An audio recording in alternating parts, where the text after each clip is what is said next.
Hello दोस्तों, स्वागत है हमारे नए वीडियो में। इस कहानी की शुरुआत एक अमीर औरत को दिखाने से होती है। वो अपने नौकर के साथ एक आइलैंड पर फिशिंग करने के लिए जाती है। इसके बाद ये लोग इस आइलैंड में फंस जाते हैं।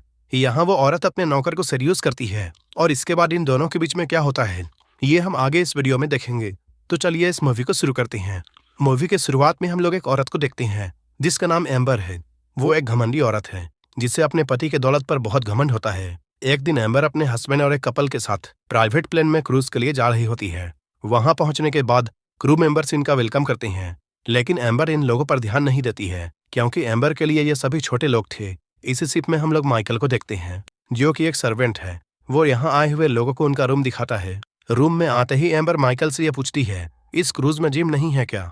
तभी माइकल उसे एक साइकिल लाकर देता है और वो कहता है आप इस साइकिल पर पैडल मारना जिससे आपकी एक्सरसाइज हो जाएगी। माइकल की इस बात को सुनकर एम्बर को बहुत गुस्सा आता है और वो माइकल को डांटती है, लेकिन माइकल एम्बर को कुछ भी नहीं बोलता है क्योंकि एम्बर यहाँ की गेस्ट थी और माइकल एक सर्वेंट था। इसलिए वो चुपचाप उसकी डांट को सुन लेता है, लेकिन माइकल मन ही मन में एम्बर से बदला लेने का सोच रहा था। नेक्स्ट मॉर्निंग हम लोग एम्बर को उसके हस्बैंड के साथ देखते हैं और ये लोग ब्रेकफास्ट कर रहे होते हैं।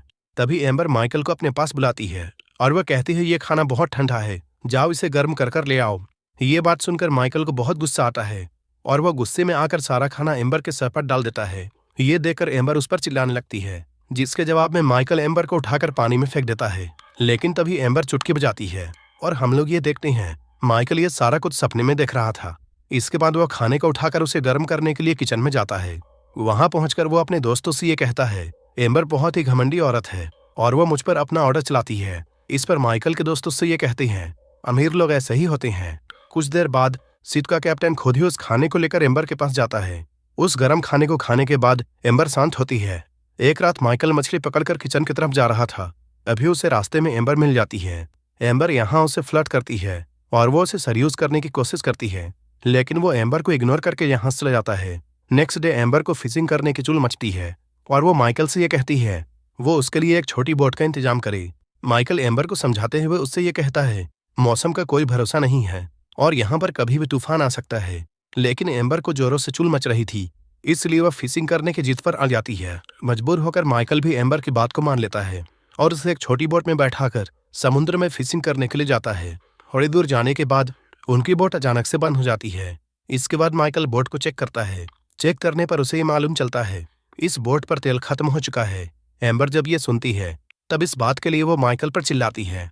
ये सुनकर माइकल उससे ये कहता है, इसमें मेरी क्या गलती है, क्योंकि मैंने तो तुम्हें पहले ही मना किया था। इन दोनों के पास यहाँ कोई भी ऑप्शन नहीं था, इसलिए ये लोग आराम से बोट पर बैठते हैं और शिप के यहाँ आने का वेट करने लगते हैं। इन दोनों को ऐसे ही वेट करते हुए एक दिन बीत जाता है, लेकिन यहाँ कोई भी नहीं आता है। एम्बर इस बात से बहुत परेशान होती है और वो जोर जोर से चिल्लाने लगती है, लेकिन यहाँ उसकी आवाज सुनने के लिए माइकल के अलावा कोई भी नहीं था। तभी एम्बर की नजर बोट पर रखी हुई गन पर पड़ती है। एम्बर को ऐसा लगता है जैसे ये एक फ्लेयर गन है। एम्बर जैसे ही इस गन को चलाने वाली होती है, माइकल उसे रोक देता है। वो उसे कहता है ये एक फ्लेयर गन नहीं है, बल्कि ये एक रियल गन है और जो भी तुम सोच रही हो इससे वो काम नहीं होगा। लेकिन एम्बर उसकी एक नहीं सुनती है और इन दोनों के बीच में हाथापाई होने लगती है। इन दोनों की लड़ाई की वजह से वो गन यहाँ चल जाती है। गोली इस बोट के एयर बैग पर लगती है, जिसकी वजह से बोट का एक एयर बैग पंचर हो जाता है। ये दोनों अब काफी निराश हो चुके थे और ये लोग बोट पर लेट जाते हैं। तभी ये लोग देखते हैं उनकी बोट बहते हुए एक आइलैंड पर पहुंच चुकी है। जैसे ही ये लोग किनारा देखते हैं, दोनों लोग तैरते हुए यहाँ पहुंच जाते हैं। यहाँ पहुंचने के बाद माइकल इस जगह के बारे में पता लगाने की कोशिश करता है, लेकिन उसे कुछ भी मालूम नहीं चलता है, जिससे वो ये समझ जाता है ये एक वीरान टापू है। वहीं दूसरी ओर एम्बर को माइकल पर बहुत गुस्सा आ रहा था और वो माइकल से ये कहती है, हम लोग तुम्हारी वजह से यहाँ फंसे हैं। बस एक बार मैं अपने घर पहुंच जाऊं, फिर मैं अपने लॉयर को बोलकर तुम्हारे ऊपर केस कर दूंगी। ये सुनकर माइकल को भी गुस्सा आ जाता है और वो एम्बर से कहता है तुम्हें जो भी कुछ करना है तुम कर लेना। ये बोलकर माइकल यहाँ से ले जाता है। कुछ देर के बाद माइकल को यहाँ पर एक घर दिखाई देता है और घर के पास ही उसे कुछ सामान भी मिल जाता है। इन सभी चीजों को मिलाकर वो मछली पकड़ने का एक हथियार बनाता है। उस हथियार का इस्तेमाल करके वो मछली पकड़ लेता है। इसके बाद वो किसी तरह आग जलाता है और मछलियों को भूनकर आराम से खाता है। इसके बाद एम्बर माइकल के पास आती है और उससे खाने के लिए कुछ मछलियां मांगती है, लेकिन माइकल एम्बर को मना कर देता है। ये सुनने के बाद एम्बर माइकल से ये कहती है, तुम मेरे लिए मछलियां पकड़ कर ले आओ और बदले में तुम्हें जितने भी पैसे चाहिए मैं तुम्हें उतने पैसे दे दूंगी। लेकिन फिर भी माइकल एम्बर को मछलियां देने से मना कर देता है और वो उससे कहता है, अब मैं तुम्हारा नौकर नहीं हूँ। अगर तुम्हें खाना चाहिए तब तुम्हें मेरी नौकरानी बनना पड़ेगा और दिन रात मेरी सेवा करनी पड़ेगी। ये कहते हुए माइकल एम्बर को अपने सारे कपड़े धोने के लिए देता है। अब एम्बर के पास भी कोई रास्ता नहीं था, इसलिए वो मजबूरी में माइकल की बात को मानकर उसके कपड़े धोने लगती है। कपड़े धोने के बदले माइकल उसे खाने के लिए मछलियां देता है। अब माइकल शहंशाह की तरह ऐश कर रहा था। वो बस मछलियां पकड़ कर लाता था और सारा दिन आराम करता था। मछलियों को पकाने से लेकर सारा काम एम्बर करती थी। असल में माइकल एम्बर को सबक सिखाना चाहता था, क्योंकि एम्बर ने उसके साथ क्रूज में बुरा व्यवहार किया था, जिससे माइकल को बहुत बुरा लगा था। इन दोनों को इस आइलैंड पर ऐसे ही कुछ दिन बीत जाते हैं, लेकिन अब तक इन दोनों को यहाँ पर लेने के लिए कोई भी नहीं आया था। इधर माइकल के दिल में एम्बर के लिए फीलिंग आनी शुरू हो जाती है और अब वो उसके साथ घपाघप करना चाहता था।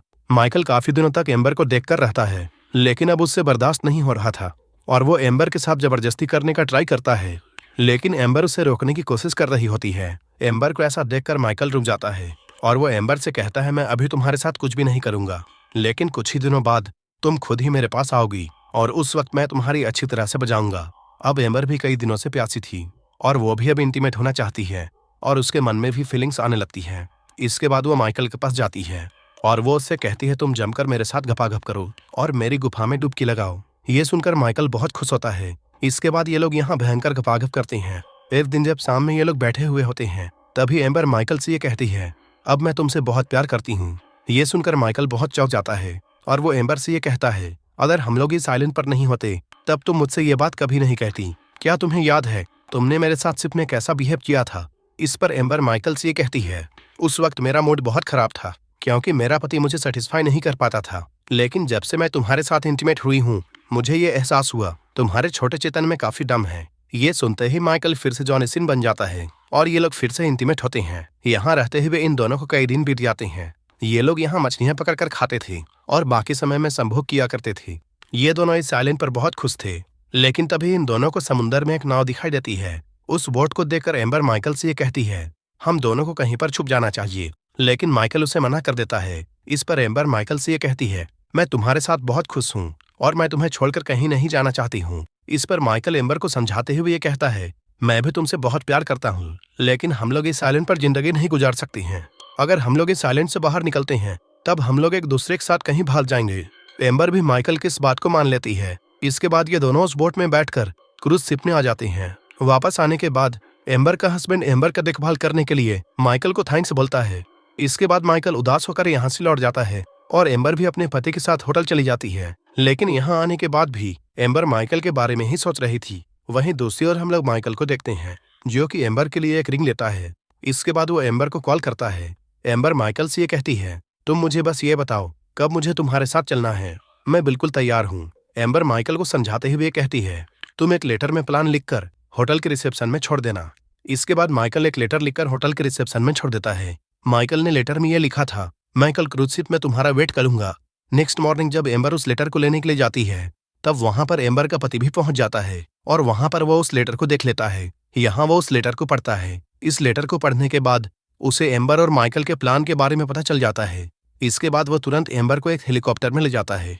जाने से पहले वो होटल में एक लेटर देता है और वो होटल वालों से ये कहता है, इस लेटर को माइकल को दे देना। इसके बाद माइकल जब उस लेटर को पढ़ता है तब उसे बहुत बुरा लगता है। इस लेटर में ऐसा लिखा था कि मैं तुमसे प्यार नहीं करती हूँ और आइलैंड में हमारे बीच जो भी कुछ हुआ था वो सिर्फ एक हादसा था। असल में इस लेटर को उसके पति ने लिखा था ताकि माइकल इस लेटर को पढ़कर एम्बर को भूल जाए। इस लेटर को पढ़ने के बाद माइकल भागता हुआ एम्बर की तरफ जाता है और वो देखता है एम्बर हेलीकॉप्टर में बैठकर जा रही है। यहाँ पहुंचने के बाद वो अपने खरीदे हुए रिंग को एम्बर की तरफ फेंकता है। वो रिंग पानी में गिर जाती है। यहाँ पर माइकल को ऐसा लगता है जैसे एम्बर ने उसे धोखा दिया है। इन लोगों की अधूरी लव स्टोरी के साथ ये मूवी यहीं पर खत्म हो जाती है।